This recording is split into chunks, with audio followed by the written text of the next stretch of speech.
So, welcome everybody. My name is Gillian Fielding. I work for Blackboard as a customer success advocate based here in the UK, and I will be chairing today's session. We have on the call Professor Helen Petrie, who is a Professor of Human-Computer Interaction at the University of York, Alistair McNaught, who is a subject specialist in accessibility and inclusion for an organisation called Jisc, which works across the higher and further education sector and skills sector in the UK to support those organisations. And Alistair is based in Bristol in the UK.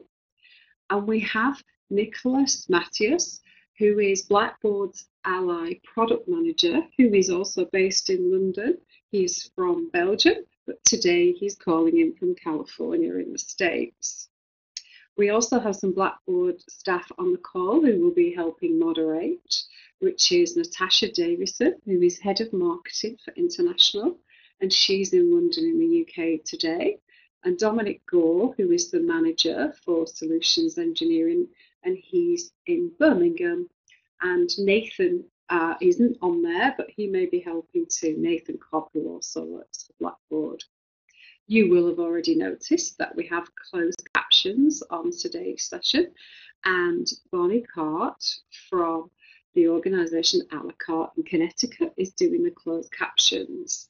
Now you can alter the size of those with the AA, and you can alter the fonts as well for your own preference. You will have got a message at the top asking whether you want to see closed captions or not.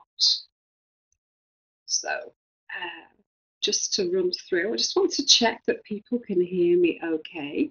And next to the little head and shoulders icon here at the bottom center of your screen, you will have an option to find a little tick face. If you hover over the tick, then you will get the options up to show whether you're happy or sad. So if you can use a happy to indicate that you can hear okay.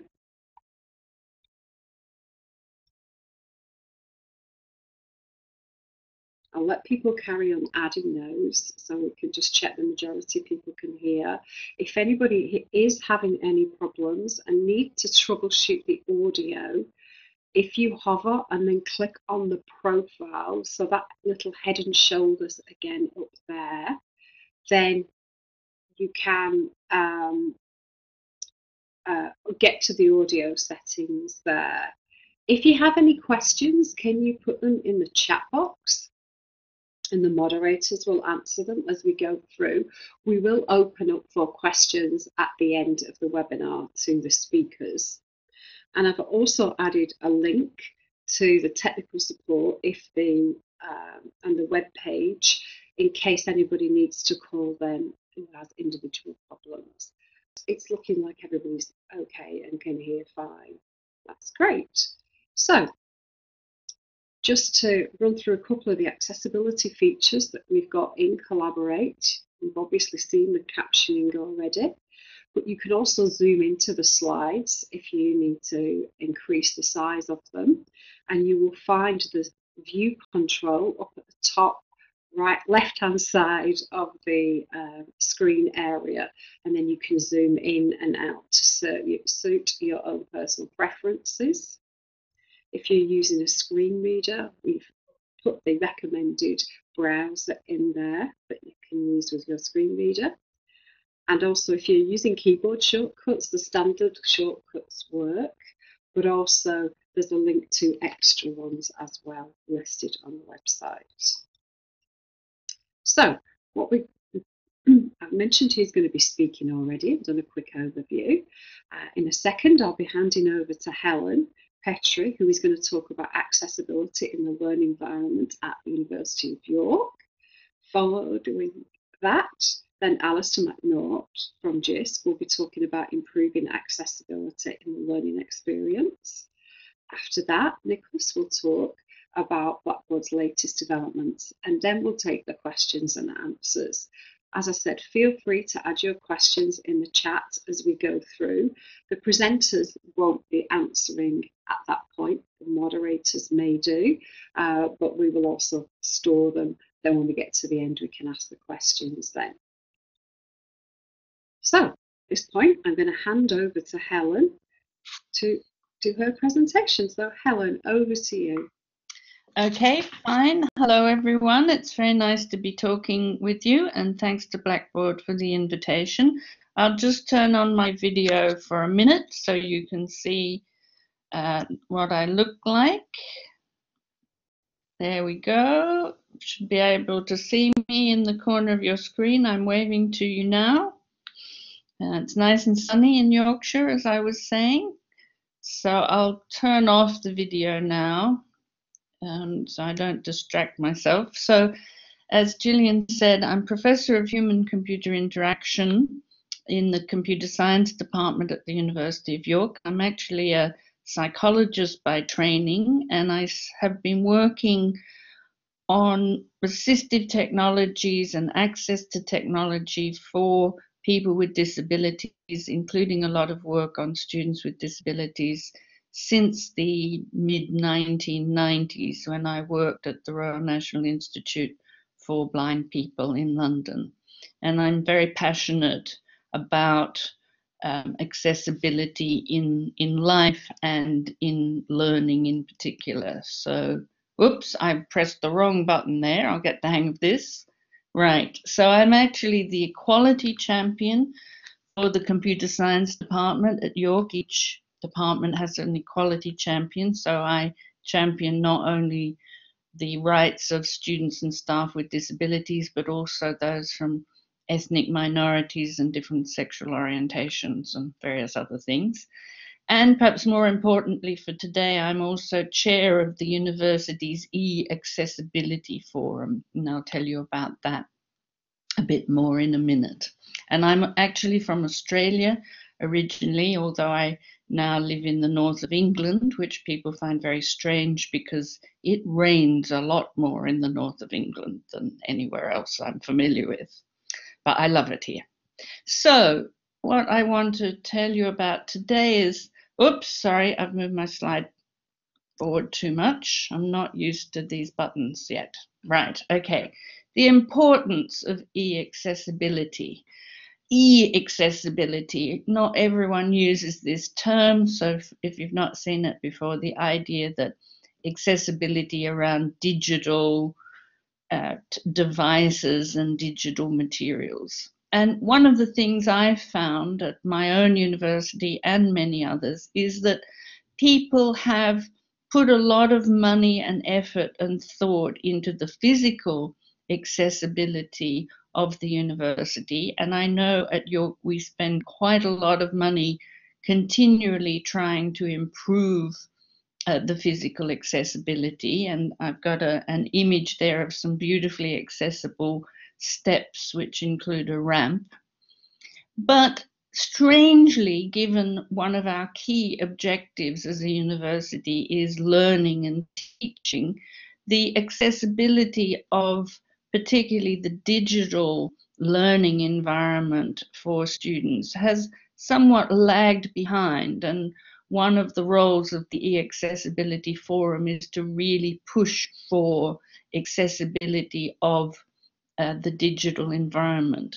And I think that's particularly important because on the one hand, when students are in classrooms, you should be able to understand whether a student is having difficulty accessing the learning experience. I know that doesn't always happen, but it should be there in front of you.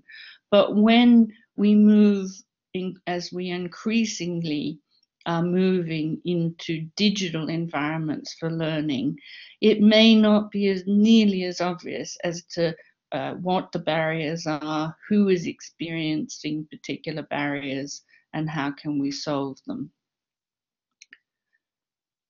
So, and part of the problem is that I'm afraid accessibility at the moment is not an easy thing to solve. So the challenges are complex at the moment, they're not always completely well understood, and that's partly because the technology is constantly changing on us. I'm still amazed that now my students come to physical classes and they all sit there with their smartphones. And at first I was quite upset about this. I'm thinking, well, why are they texting on their smartphones when they're in class? And then I realized actually they're taking notes. They have my PowerPoint slides up and they are taking notes on their smartphones. So the world is changing rapidly. And students have many different needs. Often the solutions can cover students with different needs, and that can be very scary initially, but we do need to consider that when, as Alistair will talk about later, when we talk about accessibility, it's not a unified thing. What might be accessible for one person isn't accessible to another person. So one of the ways I try and break the problem down in the university learning context when I'm talking to people is to think of the different layers that we need to consider. So, oops, next slide. Starting kind of from the bottom, we have the hardware or devices that a student might be learning with or using. So some students, for example, this is a picture of a one-handed keyboard for a student who perhaps only has one hand or can only use one hand. So they bring a particular assistive device with them. Students who are blind may have braille displays that they use. In the UK, the responsibility for that is now moving from the institution more to the student to supply and decide about that. And to some extent, we don't have to worry too much because usually those devices work well with mainstream technologies, but we do need to be aware that they're there. Then some students may be using assistive software rather than assistive hardware. So blind students very typically use screen readers, which convert the visual material to audio. Partially sighted students may be using screen magnification. Dyslexic students may be using special spell checkers and grammar checkers or software that highlights word by word for them when they're reading text. And I should have mentioned at the beginning, I am dyslexic myself, so I have good experience of those as a user. Then the middle layer, and this is where Blackboard comes in, but also other VLEs that usually now in universities and other educational institutions, we use a learning environment, a platform, which needs to be accessible to the students and needs to be kept up to date. But then for me, the really critical point is we have, I think, 1,000 instructors at the University of York, and they're all uploading documents, PowerPoint, slide decks, PDFs, readings, etc., etc.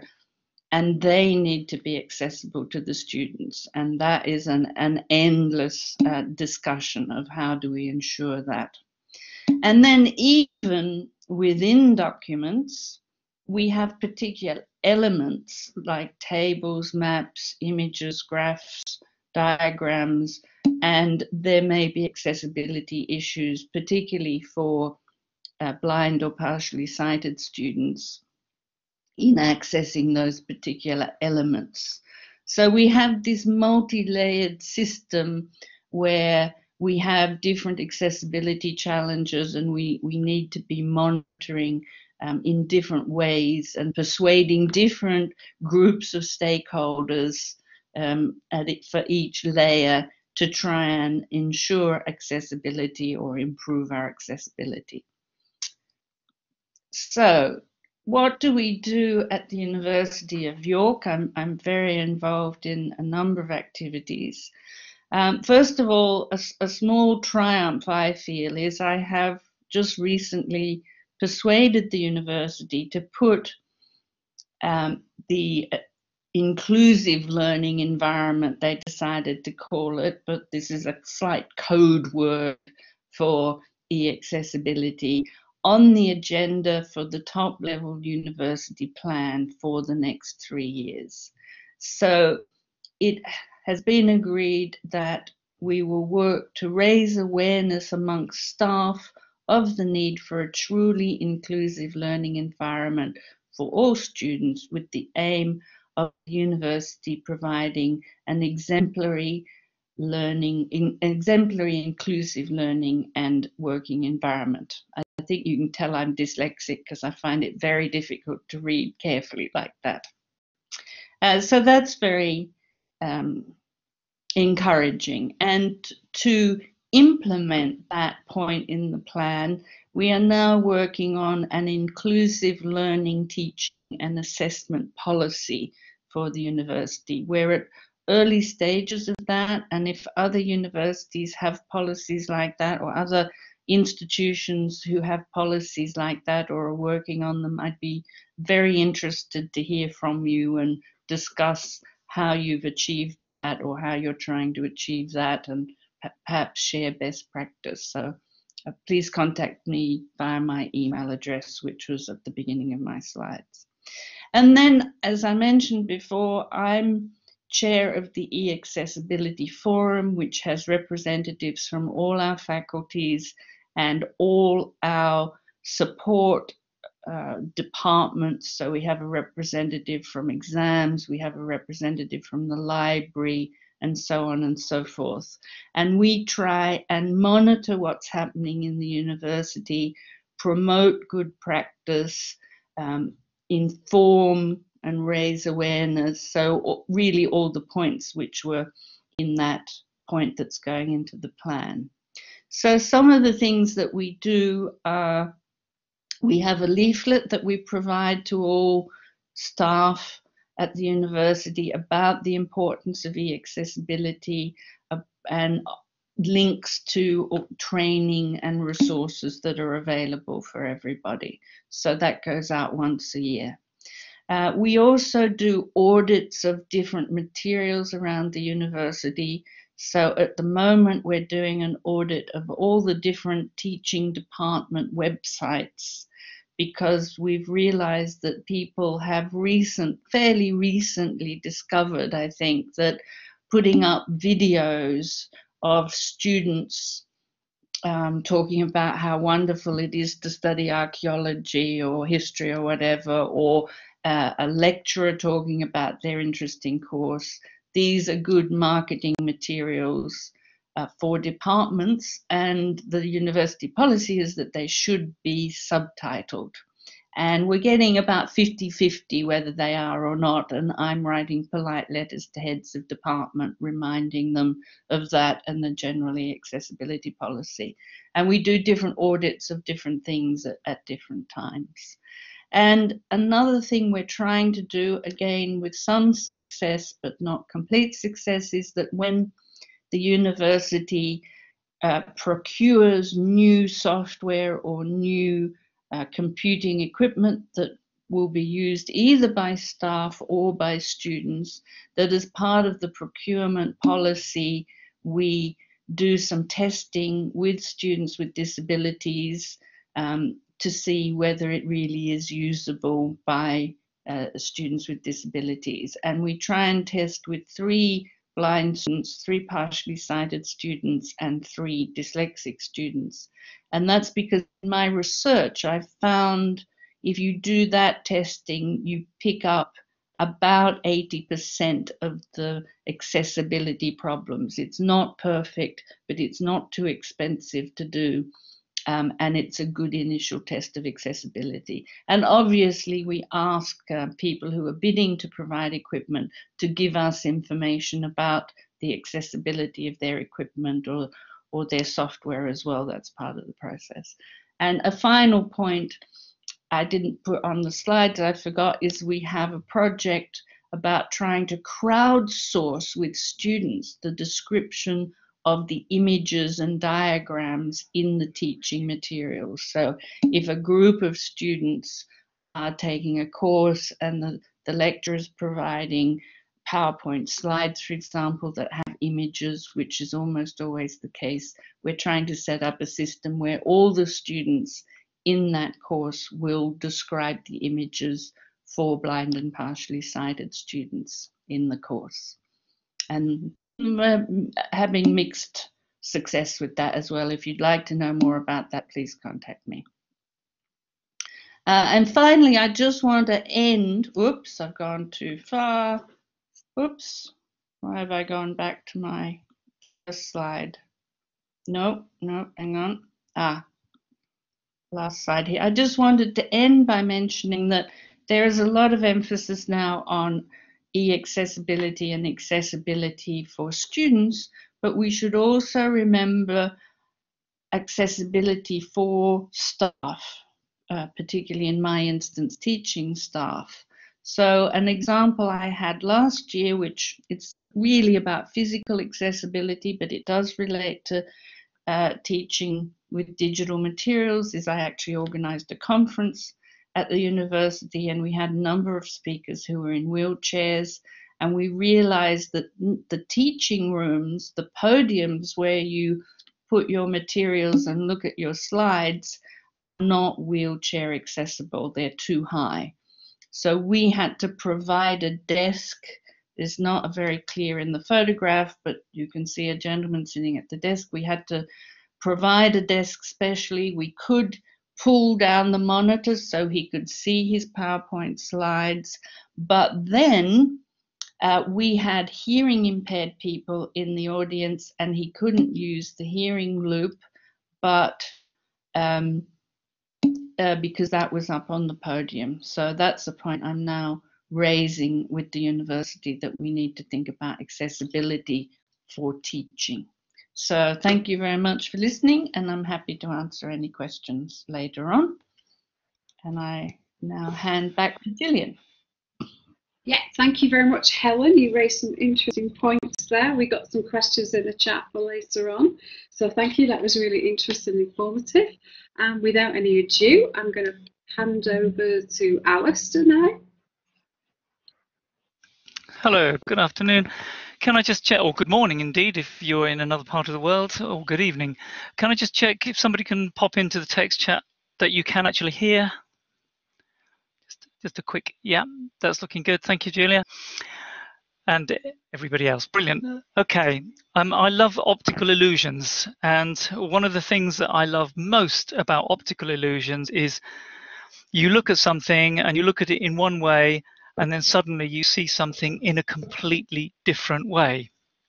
And that paradigm shift that takes place in your head when you're looking at an optical illusion is really something I find exciting, I find it creative, I find it inspiring and challenging.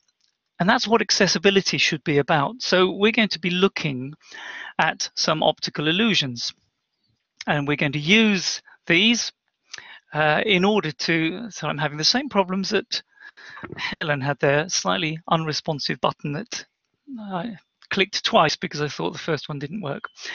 So let's look at some optical illusions. And the first, this is a lovely image. I really like this image. I think it's possibly from the other side of the Atlantic. But I just love the way you can look at that and see the houses built at these very odd angles, where of course if you turn your head slightly you realize that it's a very steep hill. Now with accessibility, we often look at things the wrong way around because we don't see that bigger picture of the houses in the background. So a student has a problem accessing content, so they're supported by a disability specialist. The barrier is overcome. A ladder has been provided to take them over the obstacles. But was the disability the problem? Or was the problem the tutor's lack of accessibility awareness? Or was it the tutor's lack of confidence in using digital technologies that would have allowed the disabled learner to be more independent? would the student have the problem at all if the tutor had created the resource to meet basic accessibility practices? And the irony in education is that we often applaud organizations for the size and the quality of their ladders. But a big ladder to support a disabled student is actually the sign of an unresolved wall or an unchallenged barrier. So I would suggest that we are often rewarding the wrong things. Perhaps we should be looking at the barriers instead of the ladders. Why do we focus on ladder makers, and why do inspections in the UK, in further education and schools, we have an organisation called Ofsted that goes around inspecting organisations, and so often I've seen a report from Ofsted that commends a school or a college for their disability support. And if I then visit that college and have a look at what they're doing, yes, they've got really good disability support, but they're supporting students over barriers that needn't have been there in the first place and that nobody had spotted. If the barriers were smaller, we might not need long ladders. And on the slide here, some of the barriers to overcome include, making sense of practicals. If somebody's trying to juggle their notes and juggle a test tube, or out in the field and it's raining and blowing, trying to make notes. There's all sorts of ways practicals and fieldwork can create barriers. Making sense of lectures or classroom experiences, lecture notes, making sense of the presentations afterwards, the need for peer support, the accessibility of the ebooks you use, making sense of references or reading lists, writing assignments, being ready for industry, having the skills, the self-confidence for planning, for writing, for organizing, and so on. All these barriers are barriers that you can support students with using technology. Or you can leave the barriers in place and give them a nice long ladder, which is a lot more expensive.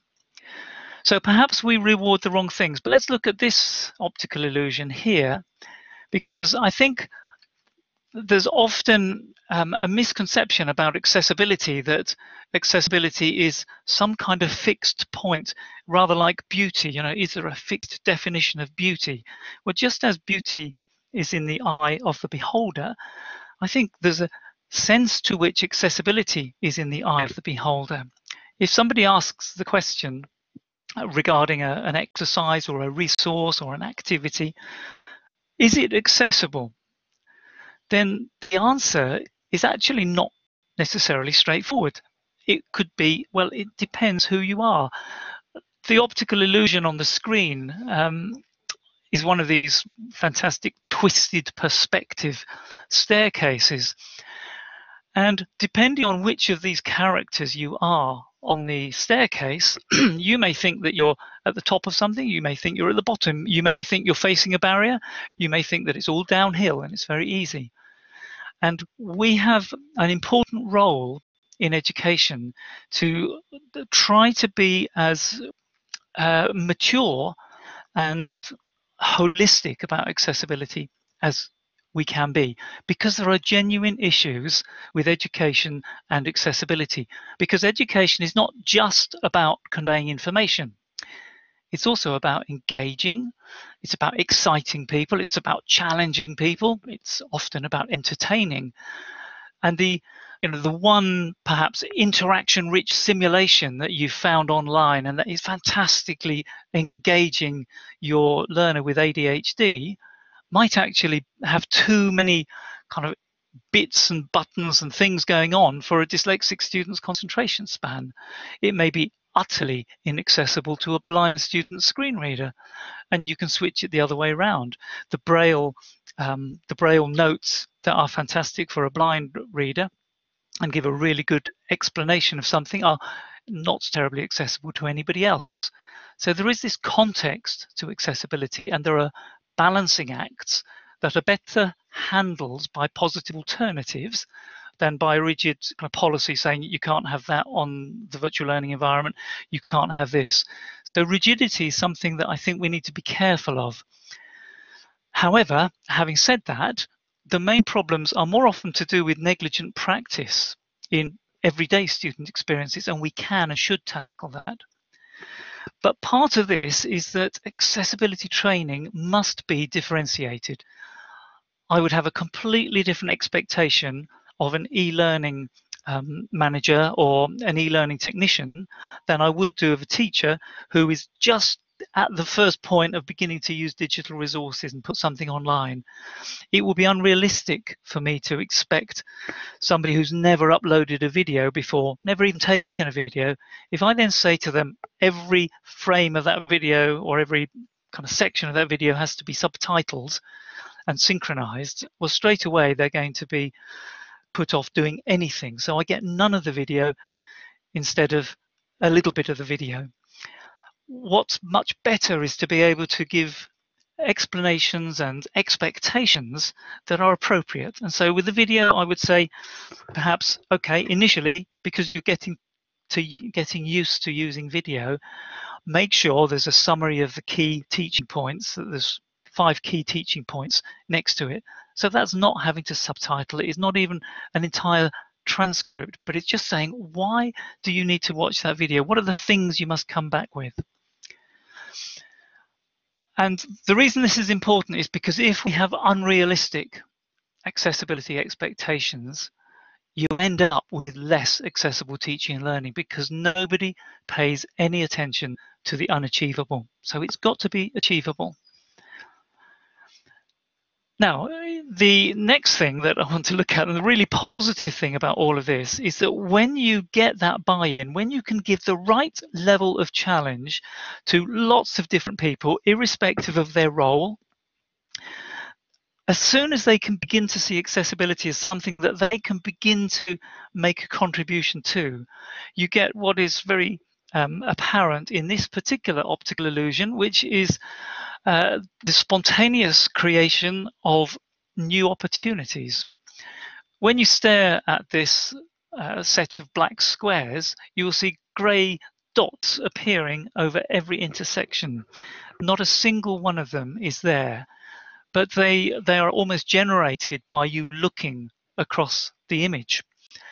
Now, there's a similar sort of way when you create a culture of inclusion and you enable people to not only take responsibility, but also have a sense of creativity about not just meeting somebody's laws, but actually getting the principle of let's be inclusive, let's try experimenting in different ways of teaching and learning.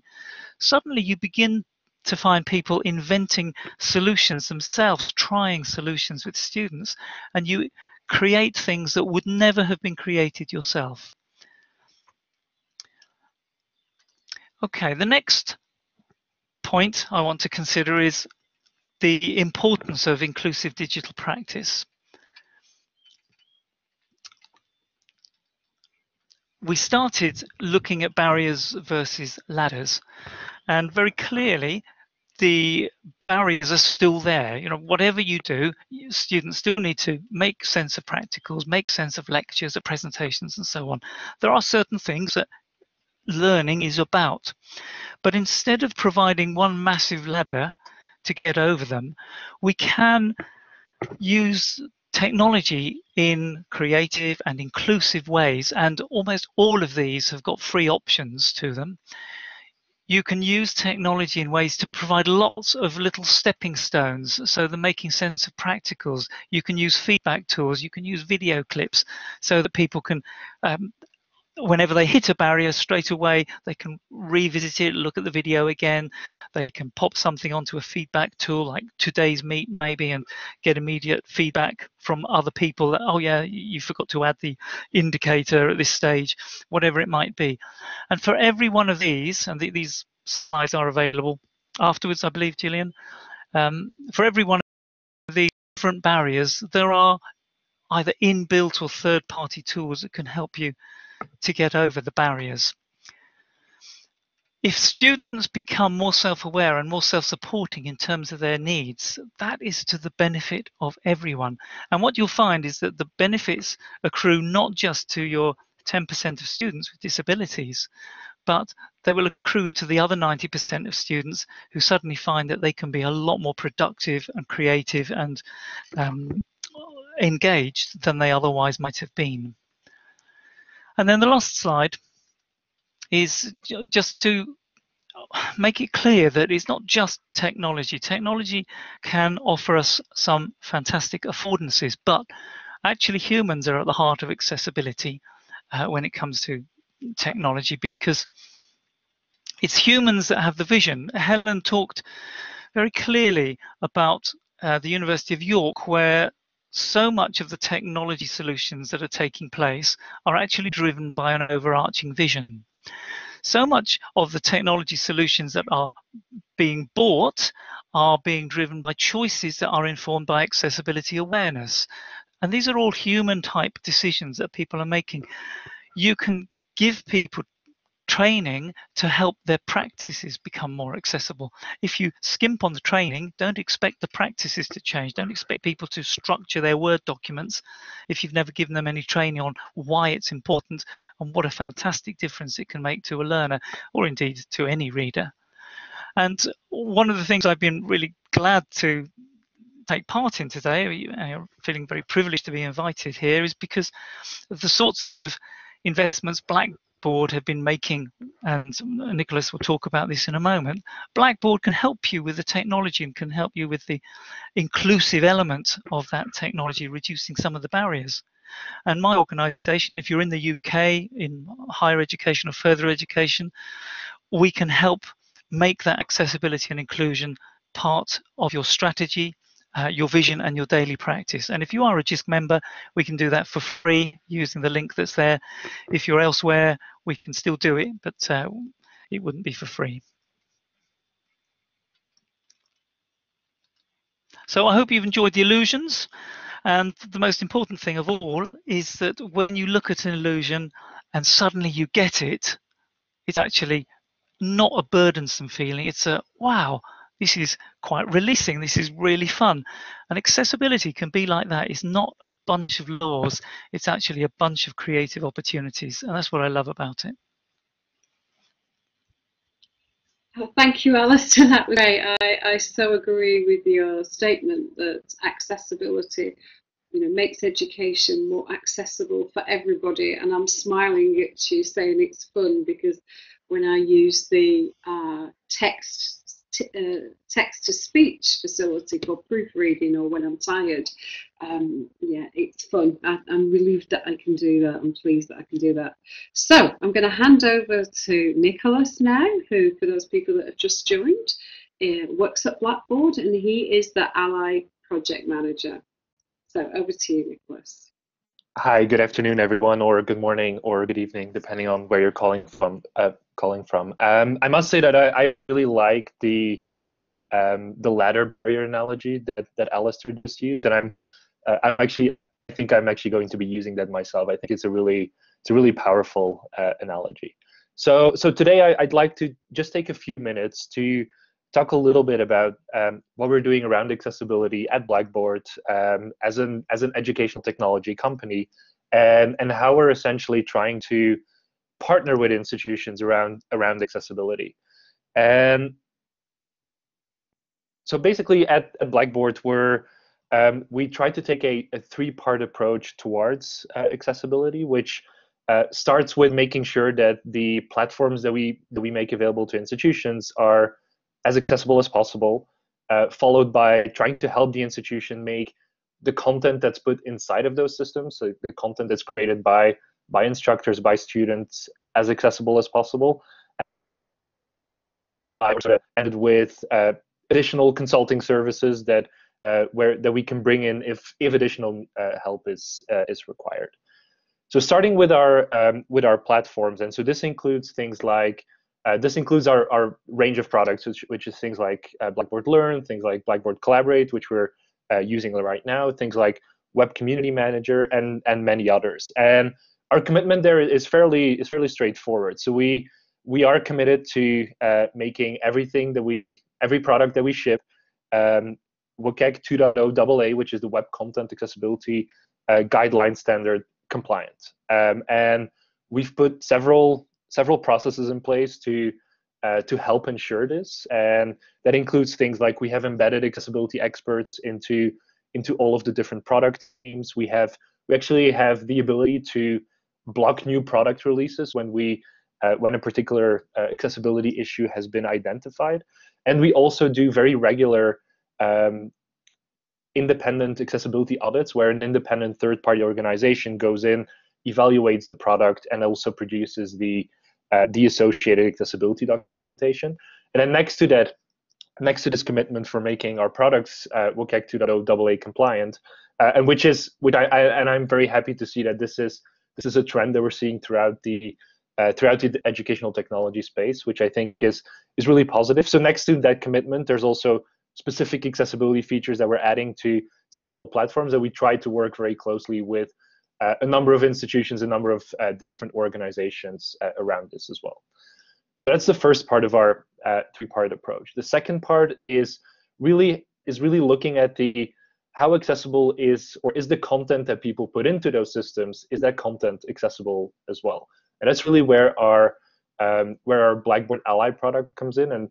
And so the way in which Ally is a product that really focuses on trying to make that digital course content more accessible, and it does that by integrating very closely, very seamlessly into the virtual learning environment, into the learning management system.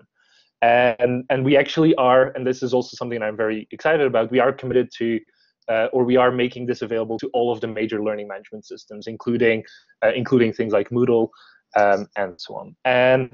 And the way in which it works is that as an instructor, as you sort of add content to or create content in the LMS, the Ally will automatically sort of pick up on it. We'll run it through an accessibility checklist. We'll run it through a number of different algorithms, and we'll do three main different things to help sort of make that content more accessible. And the first thing it'll do is it'll automatically try to generate a number of what we call more accessible alternatives to the instructor's original. And so in order to do that, there's things that it'll generate, like it'll generate different formats, things like an semantic HTML version of the content, an audio version of the content, an EPUB version of the content, an electronic braille version of the content. If, for example, if it's a scanned document, we will automatically OCR it, make that available.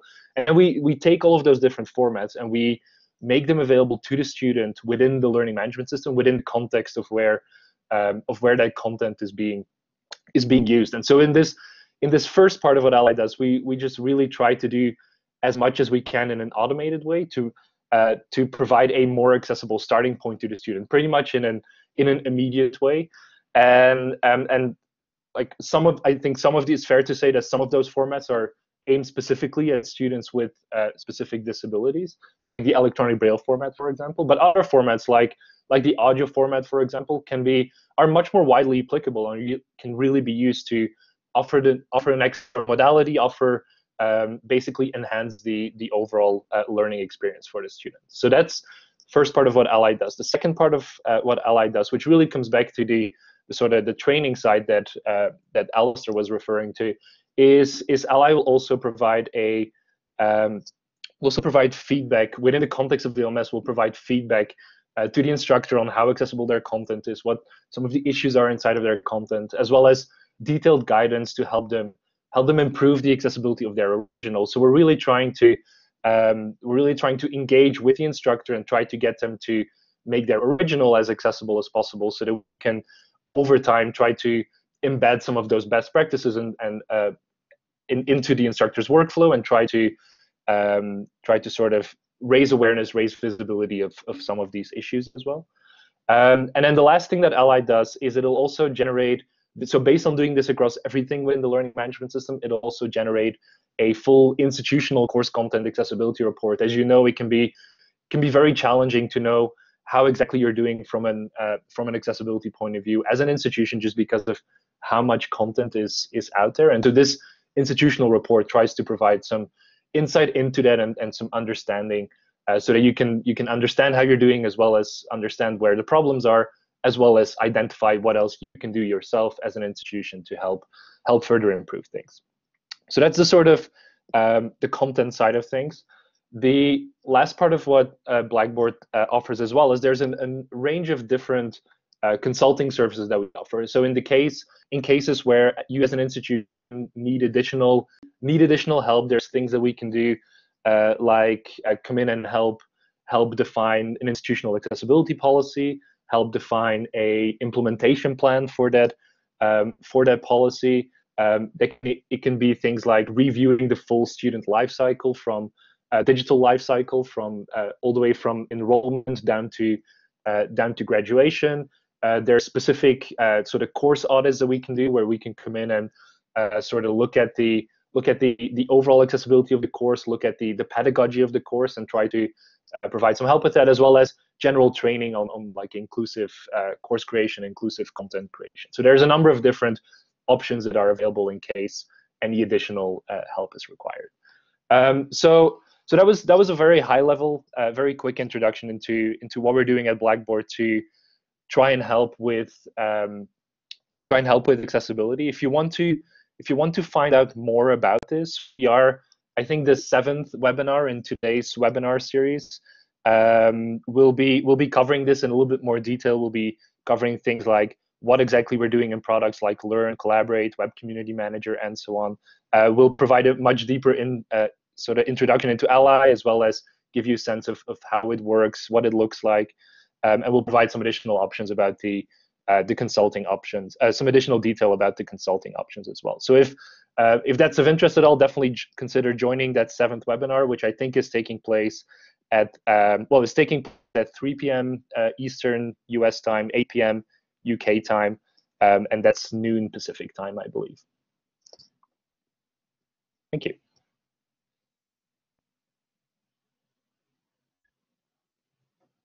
Thank you so much, Nicolaas. That was great and generated some more questions in the chat. And just on Ally, it's worth us mentioning to you to save the date if you're interested in seeing it in practice, because we are in the process of organising a webinar specifically on Ally on Thursday, the 22nd of June at the same time at 1 o'clock. An email will come out and it will go in the newsletter and so on. So if you're interested in seeing that, then join the demonstration then. And it is worth mentioning that it is platform agnostic, so you can use it on any LMS or VLA, depending on what you call it. So,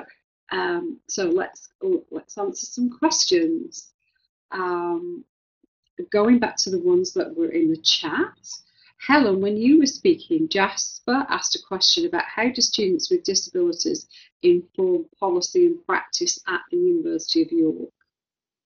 That's a very good question. Thank you, Jasper. We have student representatives on both the e-accessibility forum and on the university level disability and accessibility committee. I'm not sure that it's called a committee, but anyway, the working group. So we have representatives of both undergraduate and graduate students on both those committees, so that students can have direct input into policy. That's very important to us, that we include students in the decision-making process. Hope that answered that question. Well, if there is any feedback from Jasper, you could perhaps put that in the chat or any following questions. Malcolm, I think, has left the session, but you can see the recording to see the answer, or we can message him. But he asked, are the students who test paid? Oh yes, absolutely. We would consider it unethical to expect students to do that extra work without being paid. So we recruit volunteer students, and our policy is that we try and pay as much as they would earn working in McDonald's or Starbucks. So we pay, I think currently we pay £13 an hour for their time, plus endless free coffee and biscuits. So it's not something we expect people to do for free. It's real work that has to be taken seriously and is therefore paid for. Yeah, Jasper's come back with a follow-on question asking if you involve students in reviewing Blackboard practice.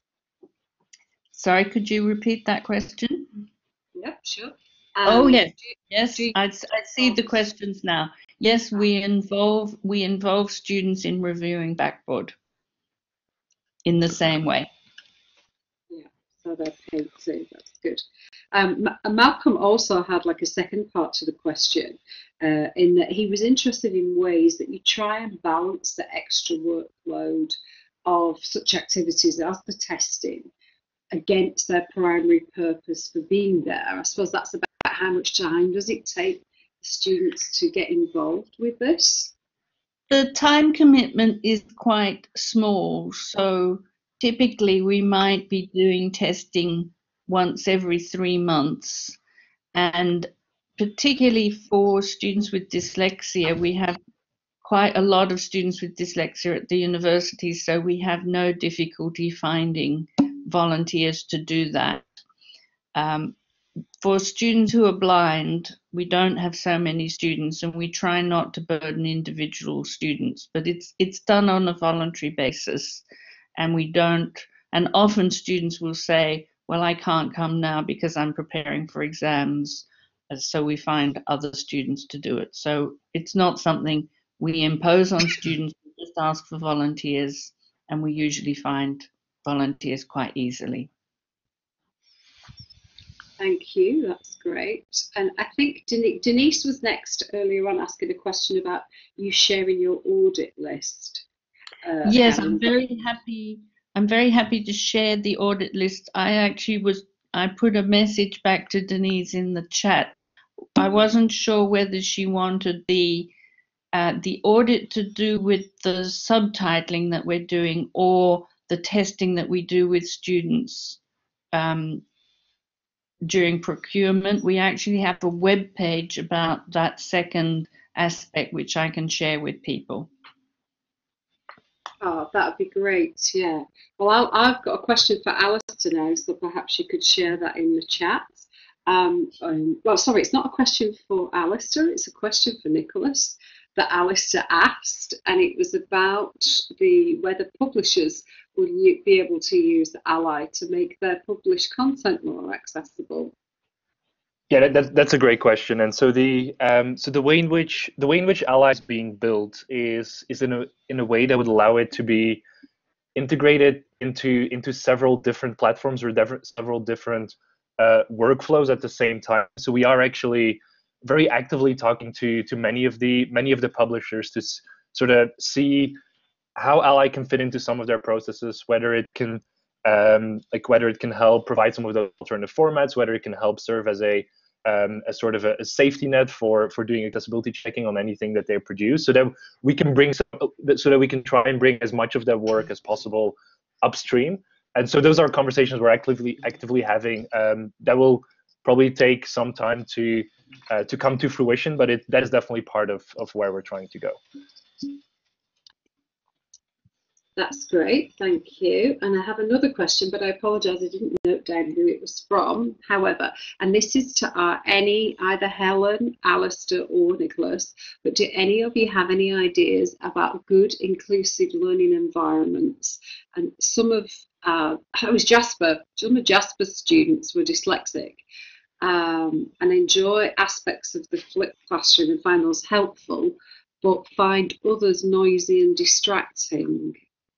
So I think this is about the balance. I think that's a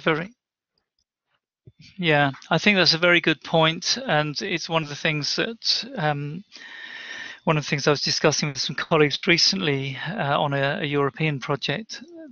It's about making sure that your inclusive practice attempts to be varied, attempts to be engaging in different ways to different people at different times.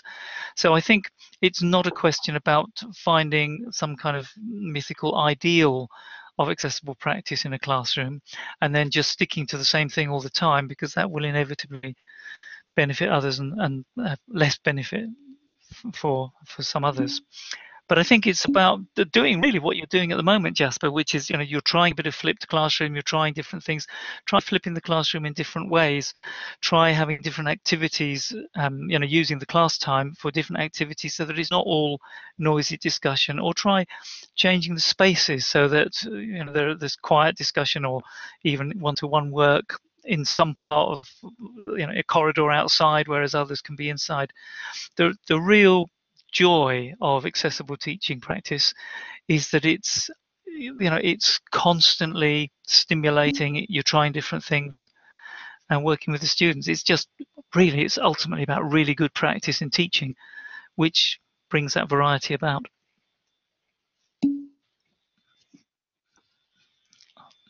Thanks, Alistair. And I'm just going to ask the moderators if there's any questions that I've missed. It's a little hard to keep track of the questions and where we're at. So Nathan, Dom, or Natasha, are there any questions that you spotted that I missed?